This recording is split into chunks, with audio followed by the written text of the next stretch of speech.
A setback is the setup of come back. यह पुस्तक हमें बताती है कि आप अपने संकटों को सफलताओं में कैसे बदल सकते हैं। आप विरोध और विपत्तियों के बावजूद कैसे जीत सकते हैं। यह पुस्तक बताती है कि आप जीवन के खट्टे नींबुओं को मीठे शरबत में कैसे बदल सकते हैं, अपने घावों को सितारों में कैसे बदल सकते हैं और अपने दर्द को अपनी शक्ति में कैसे बदल सकते हैं। दोस्तों, इस पुस्तक के लेखक विली जॉली ने जिंदगी की सतत चुनौतियों से उबरने का तरीका बताया है। वे ऐसी तकनीकें बताते हैं जिसकी हेल्प से आप अपनी तकदीर का नियंत्रण अपने हाथ में ले सकते हैं। तो आओ दोस्तों, सुनते हैं इस मोटिवेशनल बुक की हिंदी समरी को। क्या आपको कभी हैरानी हुई है कि कुछ लोग 10 लाख डॉलर कमा लेते हैं फिर उन्हें गंवा देते हैं, दोबारा 10 लाख कमाते हैं उसे भी गंवा देते हैं, और ऐसा वो हमेशा कर सकते हैं, जबकि बाकी लोगों से अपना मंथली खर्च भी ठीक से नहीं चल पाता है। ऐसा क्यों है कि कुछ लोग जिस भी चीज़ को टच करते हैं वह सोना बन जाती है? इसका कारण यह है कि वे सफलता का फार्मूला जानते हैं। इसी वजह से वे बार बार सफल हो पाते हैं। उनके जीवन में भी विपत्तियां आती हैं, उनके सामने भी मुसीबतें आती हैं, परंतु वे फार्मूला जानते हैं, इसलिए वे अपने सामने आने वाले संकटों को सफलता में बदल सकते हैं। दोस्तों, जरा सोचें कि जब अधिकतर लोग सुबह उठते हैं तो वे अपना टेलीविज़न चालू करते हैं और हत्याओं, भूकंपों तथा त्रासदियों के बारे में सुनते हैं, और यह भी कि अर्थव्यवस्था का हाल कितना बुरा है।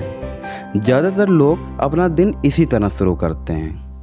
ऑथर कहते हैं, जब भी आप सुबह उठें तो प्रार्थना करो, साधना करो, मोटिवेशनल बुक पढ़ो या उनको सुनो, क्योंकि आंकड़े बताते हैं कि अगर आप दिन के शुरुआती 20 मिनटों में कोई मोटिवेशनल बात सुनते या पढ़ते हैं तो आपकी कार्य क्षमता असीमित रूप से बढ़ जाती है। हाँ दोस्तों, एक बार फिर से सुने, अगर आप दिन के शुरुआती 20 मिनटों में कोई मोटिवेशनल बात सुनते या पढ़ते हैं तो आपकी कार्य क्षमता असीमित रूप से बढ़ जाती है। अगर आप जागकर यह सुनते हैं कि हालात कितने बुरे हैं और रात भर में कितनी सारी नकारात्मक घटनाएं हुई हैं, तो आपके मन में दुख के बादल छा जाते हैं। आप उठ तो जाते हैं मगर दिन भर उत्साहित नहीं रह पाते।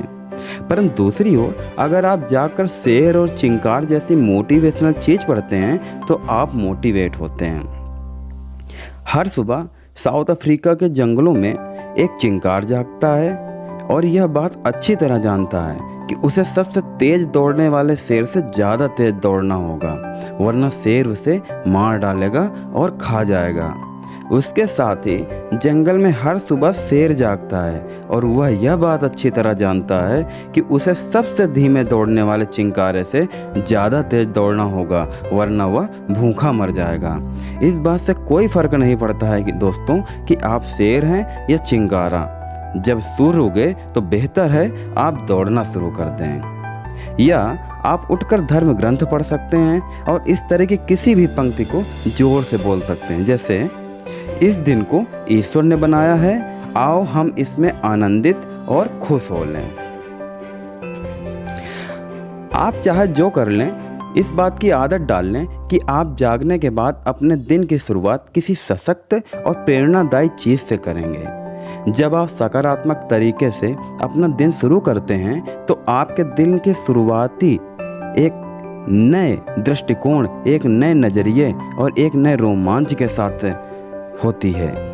आप जीवित रहने के बारे में रोमांचित रहते हैं, और अगर आप जिंदा रहने के बारे में रोमांचित रहते हैं तो आप निश्चित रूप से ज़्यादा कोशिश करोगे, और अगर आप ज़्यादा कोशिश करोगे तो आप ज़्यादा हासिल कर सकेंगे। दोस्तों, हम में से हम सभी परिवर्तन करना चाहते हैं, लेकिन कोई भी अपने अतीत को नहीं बदल सकता है, परंतु हम सभी अपने भविष्य को बदल सकते हैं। आपको अतीत में जितना भी प्राप्त हुआ है, क्या आप भविष्य में उससे ज़्यादा चाहते हैं? आपने अतीत में जितना किया है, क्या आप भविष्य में उससे ज़्यादा करना चाहते हैं? अगर इनमें से किसी का जवाब हाँ है तो आपको परिवर्तन करना होगा। अधिकांश लोग यह तो चाहते हैं कि भविष्य भिन्न हो, परंतु वे अपने वर्तमान में कोई परिवर्तन नहीं करना चाहते हैं। किसी ने ठीक ही कहा है, अगर तुम वही काम करते रहोगे जो तुम करते आए हो तो तुम्हें वही परिणाम मिलते रहेंगे जो आज तक मिलता रहा है।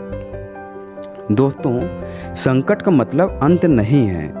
जैसा जान कैपोजी कहते हैं, रास्ते पर आने वाला मोड़ राह का अंत नहीं है जब तक कि आप उस मोड़ पर मुड़ने से इनकार न कर दें। जीवन में आने वाली समस्याएं जीवन का अंत नहीं है, यह एक अस्थायी स्थिति है जिसे चेंज किया जा सकता है। यह मृत्यु नहीं है। मृत्यु मृत्यु है और संकट संकट है, दोनों में बहुत फर्क है। यह हो सकता है जिन लोगों के सामने संकट हो वे मुर्दा नजर आएं। यह भी हो सकता है कि वे मौत की कगार में हों और यह मान रहे हैं कि सब कुछ खत्म हो गया है। लेकिन जब तक एक छोटी सी चिंगारी भी मौजूद है, तब तक बदलने की ओर सफलता पाने की संभावना रहती है। दोस्तों, इसका आप बहुत अच्छी तरीके से इस कहानी समझ सकते हैं। अपने पति के हाथों बरसों तक यातनाएं सहने के बाद टीना टर्नर ने आखिरकार उनको छोड़ने का फैसला किया। वे सार्वजनिक जीवन से दूर चली गईं और उन्होंने अमेरिका में अपना सॉन्ग रिकॉर्ड करने की कोशिश की। बहुत सी कंपनियों ने उन्हें ठुकरा दिया और उनसे साफ कह दिया कि अब उनके दिन पूरे हो चुके हैं। परंतु टीना टर्नर इस बात से सहमत नहीं थी। उन्होंने ये ठान लिया था कि वे सफल होंगी और बड़े पैमाने पर होंगी। वे यूरोप गई और उन्होंने एक गीत रिकॉर्ड किया। लेट अस स्टे टुगेदर नामक यह गीत तत्काल हिट हो गया। फिर वे अमेरिका आईं और उन्होंने एक एल्बम रिकॉर्ड कराया। यह बहुत हिट साबित हुआ। वे वर्ल्ड की सबसे ज़्यादा आमदनी करने वाली आर्टिस्ट बन गई। उन्होंने साबित करके दिखा दिया कि संकट कुछ और नहीं बल्कि सफलता की नींव है। दोस्तों, विपत्ति आपको बना भी सकती है और मिटा भी सकती है। जैसे एक हथौड़ा कांच को तोड़ देता है, लेकिन वही हथौड़ा एक लोहे को धारदार भी बनाता है। एक छोटा सा बच्चा जंगल से गुजर रहा था। उसे वहां पर तितली का एक कोकून दिखा। वह उसे घर ले आया ताकि वह कोकून से तितली को बाहर निकलता देख सके। वह बैठकर घंटों तक टकटकी लगाकर देखता रहा कि तितली छोटे से छेद में से अपने शरीर को बाहर निकालने की कोशिश कर रही थी। तितली संघर्ष कर रही थी, लगातार कर रही थी। ऐसा लग रहा था जैसा वह मुश्किल में हो। तब छोटे बच्चे ने तितली के इस काम को इजी बनाने का फैसला किया। उसने अपनी जेब से एक चाकू निकाला और कोकून में एक छेद कर दिया, जिससे छोटी तितली आसानी से बाहर निकलकर उड़ सके। जब तितली बाहर निकली तो वो सामान्य तितली जैसी नहीं दिख रही थी। उसका शरीर फूला हुआ था और उसके पंख छोटे तथा मुरझाए हुए थे। यह देखकर बच्चा विचलित हो गया और असमंजस में पड़ गया। वह भागकर अपने दादाजी को बुला लाया ताकि उन्हें वह अजीब सी तितली दिखा सके। उसने दादाजी को बताया कि उसने कोकून में संघर्ष कर रही तितली के काम को किस तरह आसान बना दिया था, परंतु तितली बाहर आने के बावजूद उड़ नहीं पा रही थी। समझदार दादाजी ने बच्चे का हाथ थामा और समझाया कि जब तितली उस छोटे से छेद से बाहर आने के लिए संघर्ष कर रही थी तो वह अपने शरीर के द्रव को पंखों में बदल रही थी। बिना संघर्ष के यह द्रव पंखों में रूपांतरित नहीं होता है। संघर्ष के बिना तितली के पंख कभी इतने मजबूत नहीं बन पाएंगे कि वे कार्य कर सकें और उड़ सकें। बिना उड़े शायद ही तितली बच पाएगी और वो मर जाएगी। दोस्तों, इस कहानी से हमें यह संदेश मिलता है कि उड़ान और जीवन संघर्ष में है। चुनौती और संघर्ष के बिना हम कभी विकसित नहीं हो पाएंगे तथा अपनी पूर्ण क्षमता तक नहीं पहुंच पाएंगे। जीवन सचमुच संघर्ष में है। अमेरिका के प्रख्यात राजनेता फ्रेडरिक डगलस ने लिखा है, संघर्ष के बिना प्रगति नहीं होती है। जो लोग स्वतंत्रता के पक्षधर हैं परंतु आंदोलन की आलोचना करते हैं, वे लोग दरअसल खेत में जुताई किए बिना फसल चाहते हैं। वे गरज और बिजली के बिना बारिश चाहते हैं। वे लहरों के कोलाहल के बिना समुद्र चाहते हैं। संघर्ष चाहे नैतिक हो या शारीरिक, परंतु संघर्ष जरूर होगा। हो सकता है लोग इस दुनिया में जितनी कीमत चुकाएं बदले में उन्हें उतना न मिले, परंतु निश्चित रूप से जितना उन्हें मिलता है उतनी ही कीमत उन्हें चुकानी पड़ती है। हमें यह काम श्रम, कष्ट, त्याग और अगर ज़रूरत पड़े तो अपने जीवन की कुर्बानी द्वारा करना होगा। दोस्तों, जिंदगी उतार चढ़ाव का नाम है, सुख दुख का नाम है, गर्मी और बारिश का नाम है। आपके जीवन में भी उतार चढ़ाव होंगे। आशा करते हैं कि उतार कम हो, चढ़ाव ज़्यादा हो, सुख भी ज़्यादा हो, दुख कम हो, गर्म दिन ज़्यादा हो और बारिश के दिन कम हो। बहरहाल ये जान ले कि बारिश के बिना इंद्रधनुष भी नहीं होगा, पेड़ पौधे और भोजन भी नहीं होगा। दोस्तों, चुनौतियों से शक्ति मिलती है और विकास होता है। जिंदगी लहरों का नाम है और लहरों का होना अच्छी बात है। अगर आप अस्पताल जाकर चेकअप करवाएं और आपका ईसीजी सीधी सपाट रेखा में हो तो आप मर चुके हैं। ज़्यादातर लोग तब तक यह नहीं जानते हैं कि वे कितनी तेज़ी से तैर सकते हैं जब तक कि शार्क मछलियां उनका पीछा न कर रही हों। परंतु जिंदगी की महान दौड़ में वही सफल होता है जो बुद्धिमत्ता से अपनी रफ्तार तय करता है। उसकी गति डर से तय नहीं होती है बल्कि उसकी इच्छा से तय होती है। जब आपका सामना निर्णय के महासागर से होता है तो आप डर से संचालित होते हैं या फ्यूचर विजन से। क्या आपने अपने गोल डिसाइड कर लिए हैं? क्या आप ऊंचे लक्ष्यों तक पहुंचने की कोशिश कर रहे हैं या फिर आप अब भी यह इंतज़ार कर रहे हैं कि कोई शार्क आपके पीछे पड़े तब आप तैरेंगे? अपने सपनों को पूरा करने के लिए आपको वो मोटिवेशन की ज़रूरत है या हताशा की, यह आप पर निर्भर करता है। कुछ लोग कहते हैं यह मुश्किल है, यह बहुत मुश्किल है। सही बात है, यह मुश्किल है और इसलिए आपको इसे मुश्किल तरीक़ों से करना चाहिए। आपको अपने सपनों के लिए संघर्ष करते रहना चाहिए, कठोर संघर्ष करना चाहिए और यह जान लेना चाहिए कि आप जितना ज़्यादा संघर्ष करेंगे आप उतने ही ज़्यादा शक्तिशाली बनेंगे। हो सकता है आपको नीचे गिरा दिया जाए फिर भी उठकर खड़े होते रहें और संघर्ष करते रहें। जो लोग हारने से इनकार कर देते हैं वे शायद ही कभी हारेंगे। टेम्पल हिल्स एक महान उपदेशक हैं। उन्होंने अपने एक प्रवचन में कहा है कि सपने को साकार करने के लिए लक्ष्य पर प्रहार करें। उनका मानना है कि सफल होने के लिए हमें इन 3 चीज़ों की जिम्मेदारी लेनी चाहिए। पहला, अपना सपना देखो। दूसरा, अपने सपने पर ध्यान केंद्रित करो और तीसरा, अपने सपने के लिए संघर्ष करें और इसे खोजें, इस पर ध्यान केंद्रित करें और इसके लिए संघर्ष करें। दोस्तों, सबसे पहली बात हमें अपना सपना खोजना चाहिए क्योंकि अगर सपना नहीं होगा तो उसे साकार कैसे किया जा सकता है। और आपको यह एहसास भी होना चाहिए कि आप अपने सपने के बारे में बात करेंगे और यह बताएंगे कि आप अविश्वसनीय काम करने वाले हैं तो आपके मित्र आपको पागल समझेंगे। दोस्तों, हर महान आविष्कार और उपलब्धि किसी न किसी बड़े सपने का परिणाम थी। शायद कुछ लोगों ने उस सपने की हंसी भी उड़ाई होगी परंतु उसके बावजूद उस व्यक्ति ने वह काम कर दिखाया था। अगर आप ज़िंदगी बदलना चाहते हैं तो आपके पास फ्यूचर विजन होना चाहिए, परंतु आपको यह एहसास भी होना चाहिए कि जैसे ही आपके पास फ्यूचर विजन आएगा आपका विरोध होने लगेगा। यह उम्मीद करें कि लोग आपको पागल कहेंगे।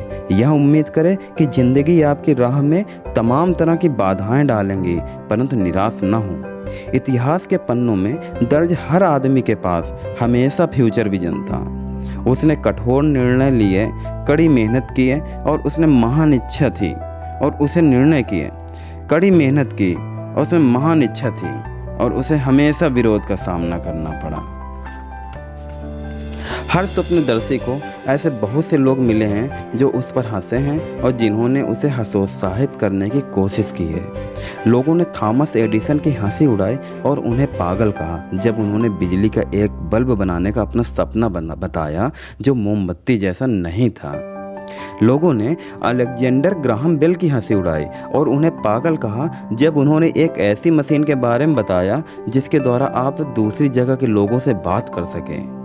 लोगों ने क्रिस्टोफर कोलंबस की हंसी उड़ाई और उन्हें पागल कहा जब उन्होंने दावा किया कि पृथ्वी सपाट नहीं गोल है, और वे इसे साबित करने के लिए इसे किनारे पर से गिरने को तैयार थे।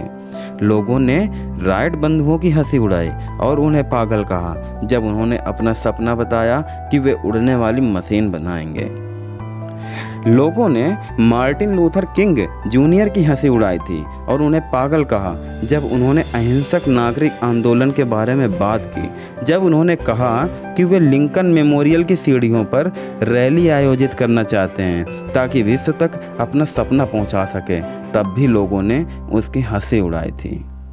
लोगों ने जॉन एफ कैनेडी की भी हंसी उड़ाई थी जब उन्होंने कहा था कि 1960 का दशक खत्म होने तक इंसान चंद्रमा पर पहुंच जाएगा।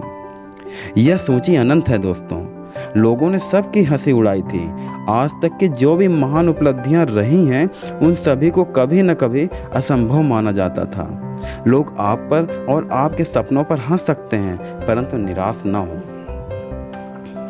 कभी हार न मानने और अपने लक्ष्य के प्रति संकल्पवान रहने की एक और कहानी विल्मा रूडोल्फ की है, जो एक उत्कृष्ट धावक और ओलंपिक मेडल विनर हैं। यहाँ पर उनकी कहानी संक्षेप में बताई जा रही है कि अपने फ्यूचर विजन और निर्णय शक्ति का प्रयोग करके उन्होंने चुनौतियों को विजय क्षणों में कैसे बदला। विल्मा रूडोल्फ टेनेसी में जन्मी थी। 19 बच्चों में वे 17वीं थी। उनकी माँ एक आया थी और पिता स्टोर में क्लर्क थे। उनके घर में ज़्यादा पैसा तो नहीं था, परंतु प्रेम बहुत था। 4 साल की उम्र में नन्ही विल्मा पर पोलियो ने हमला कर दिया और वे एक पैर से अपाहिज हो गई। माता पिता उसे हॉस्पिटल ले गए जो 100 मील दूर था, परंतु डॉक्टरों ने साफ कह दिया कि विल्मा कभी नहीं चल पाएगी। विल्मा निराश हो गई क्योंकि उसे दौड़ना और भाई बहनों के साथ खेलना बहुत अच्छा लगता था। घर तक के लंबे सफ़र में वे डॉक्टरों की बातों के बारे में सोचने लगी और रोने लगी। उनके माता पिता उनके पास ही बैठे थे। उनकी माँ बोली, मैं जानती हूँ बेटी, डॉक्टरों ने कहा है तुम कभी दौड़ नहीं पाओगी, परंतु मुझे उनकी बात पर यकीन नहीं है। मुझे विश्वास है कि ईश्वर तुम्हारा इलाज कर देगा और तुम एक बार फिर दौड़ सकोगी। तुम बहुत तेज दौड़ोगी। नन्ही विल्मा ने तभी एक निर्णय ले लिया। उन्होंने कहा, मैंने डॉक्टरों की बात भी सुनी थी और मैंने माँ की बात भी सुनी थी और मैंने माँ की बात पर विश्वास करने का फैसला किया। वे खुद पर धीरे धीरे मेहनत करने लगी। सबसे पहले तो उन्होंने खड़े होने पर मेहनत की, फिर चलने पर, फिर तेज चलने पर, फिर जॉगिंग करने पर और फिर दौड़ने पर। काम कठिन था, काम मुश्किल था, परंतु 15 साल बाद विल्मा रूडोल्फ ओलंपिक में 3 स्वर्ण पदक जीतने वाली पहली अमेरिका महिला बनी। उन्होंने विश्वास कर लिया था कि वे दौड़ सकती हैं। विल्मा ने निर्णय कर लिया था कि वे अपने सपने को हकीकत में बदलने के लिए हर संभव प्रयास करेंगी। उन्होंने दौड़ने सीखने के लिए हर दिन मेहनत की। फिर उन्होंने कदम उठाया और वे दौड़ने लगी और तेज दौड़ने लगी। निर्णय और विश्वास संकटों को सफलता में बदलने की कुंजियां हैं। आपको फैसला करना होगा और फिर उस फैसले पर विश्वास करना होगा। दोस्तों, जब आपके सामने कोई संकट आए तो हमेशा शांत रहने का फैसला करें और शांत बने रहें। तनाव के पलों में आपकी प्रक्रिया शांत और नियंत्रित होनी चाहिए। जब भी आप पर संकट आए तो खुद से ये सवाल पूछें, क्या इस घटना के कारण पृथ्वी अपनी धुरी पर घूमना छोड़ देगी? अगर इसका जवाब नहीं में है तो फिर दूसरे सवाल पर जाएं। अगर पृथ्वी अपनी धुरी पर घूमना नहीं छोड़ेगी तो फिर मैं अपनी धुरी पर घूमना क्यों छोड़ूं? जब आप दहशत में होते हो तो आप सोचने की क्षमता खो देते हो, और जब आप स्पष्ट रूप से सोचने की अपनी क्षमता खो देते हैं तो आप खराब निर्णय लेते हैं। खराब निर्णयों से आप समस्या को बढ़ा लेते हैं या ज़्यादा समस्याएं पैदा कर लेते हैं, जिसमें एक के बाद एक कई नुकसान होते हैं। इस तरह आप एक के बाद एक विनाशकारी घटना पैदा कर लेते हैं जो एक छोटी घटना से पैदा होती है। दोस्तों, इसको आप इस घटना से समझ सकते हैं। एक व्यक्ति था जिसके सामने एक छोटा सा संकट आया था। संकट आने पर उसने अपनी शांति खो दी और दहशत में आ गया। जब देर से ऑफिस जाने पर उसके बॉस ने उसको फटकार लगाई तो वह गुस्सा होकर उन पर चिल्लाने लगा। फिर उस बॉस ने उसके इस व्यवहार की शिकायत अपने बॉस से की। उसके बॉस ने उस कर्मचारी को बुलाया और उससे पूछताछ की, तो वो उसके बॉस पर भी बरस पड़ा। इसका परिणाम यह हुआ कि उसे घर जाकर आराम करने की सलाह दी गई। वो अपने कार में बैठकर तेजी से चल दिया। एक चौराहे पर वो समय पर ब्रेक नहीं लगा पाया और दूसरी कार से टकरा गया। जब पुलिस आई तो वो पुलिस ऑफिसर फिर भी चिल्लाने लगा। बैड बिहेवियर के आरोप में उसे गिरफ्तार कर लिया गया। वहाँ से एक के बाद एक समस्याएं उत्पन्न होती गई और इन सब समस्याओं का कारण एक छोटी सी फटकार थी कि वह देर से ऑफिस क्यों आया था।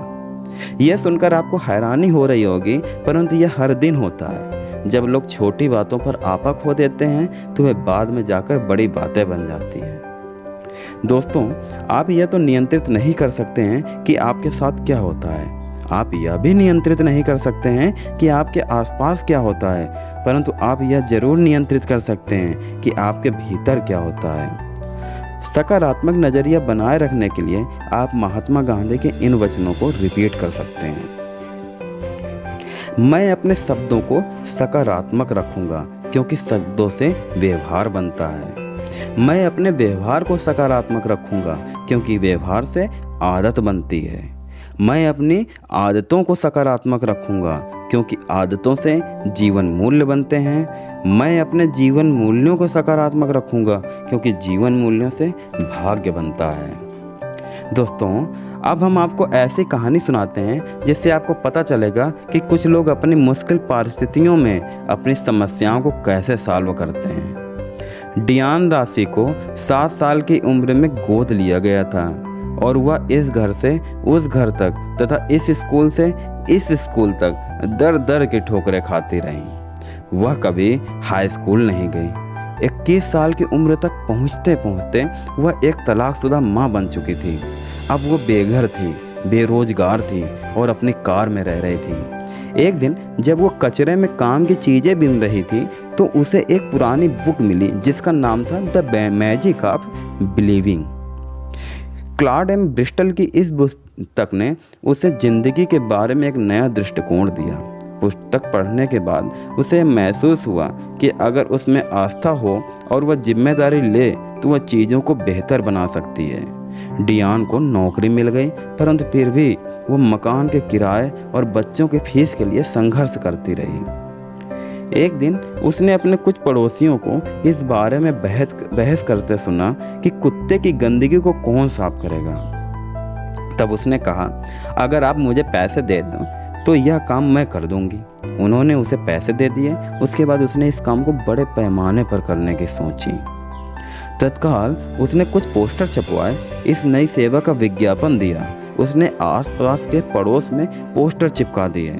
फिर क्या था, फ़ोन की घंटी बजने लगी और लगातार बजती रही। दरअसल यह कभी बंद ही नहीं हुई। डियान राशि ने एक बहुत सफल कंपनी बनाई जिसका नाम था have doggy we will do, अर्थात कुत्ते आप पालें, गंदगी हम उठाएंगे। उनकी कंपनी में बहुत से कर्मचारी काम करते हैं जो उनकी डॉगी डू वैन में जाते हैं। दोस्तों, उनके सामने चुनौतियां भी आईं और समस्याएं भी, परंतु वे जानती थी कि अवसर शायद ही कभी आकर्षक पैकेज में आते हैं। अगर आप अच्छी तरह सोचेंगे और नए विचारों पर अमल करने के लिए तैयार रहोगे तो आपको ऐसी जगह भी दौलत मिल सकती है जहां इसके मिलने की संभावना नज़र नहीं आती है। दोस्तों, हमेशा यह विश्वास रखें कि आप पर उस ईश्वर का आशीर्वाद है। चाहे जितनी समस्याएं या चुनौतियां आएं, पर इस विश्वास को कायम रखें। नेल्सन मंडेला ने कहा है, जिंदगी की सबसे बड़ी शक्ति यह नहीं है कि हम कभी न गिरें, बल्कि यह है कि गिरने के बाद हम हर बार उठकर खड़े हो जाएं। बार बार उठकर खड़े होते रहें, आगे बढ़ें और याद रखें कि संकट और कुछ नहीं बल्कि सफलता की नींव है। दोस्तों, जब भी आपके जीवन में समस्याएं, चुनौतियां या संकट आए तो हमेशा इस कथन को पढ़ें,